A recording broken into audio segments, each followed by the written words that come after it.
Comparing numbers from one year to another can be very challenging due to unpredictable events and circumstances.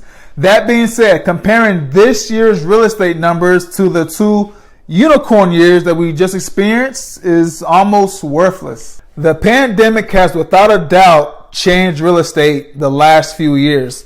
Mortgage rates were driven to historical lows. The forbearance plan all but eliminated foreclosures, and home values reached levels that we have never seen before. Things are slightly coming back to normal, so be careful if you're trying to compare today's market to those years when making a big real estate decision.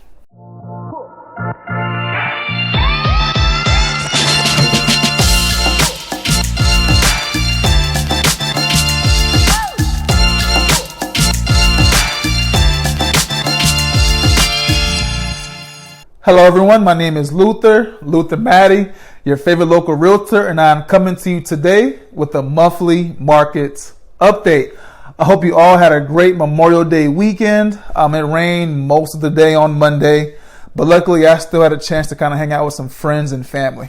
All right, let's jump right into it. Yes, the home buyer demand is down from the two unicorn years that I mentioned earlier, but we still sell over 10,000 houses a day in the United States. We have 323 single-family homes available for sale in our local market per the LAR.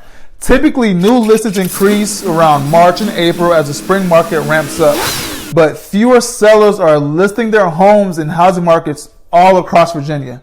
Our state actually saw the slowest April housing market in more than a decade.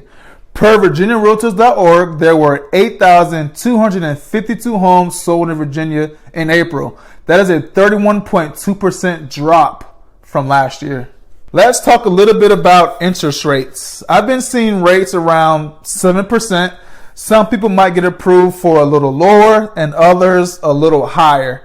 Keep in mind that it's only top tier borrowers with really good credit scores, sizable down payments, and healthy finances that get the ultra low mortgage rates that you see advertised. Last thought, back in 2020 and in 2021, many homeowners were able to lock in really low interest rates. For that reason, there is little incentive for them to sell their homes and then move into another home with a higher interest rate.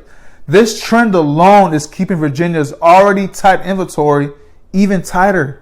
That'll conclude my monthly markets update. Do me a favor, if you guys found this video to be somewhat helpful, please hit the like and subscribe button and show some love.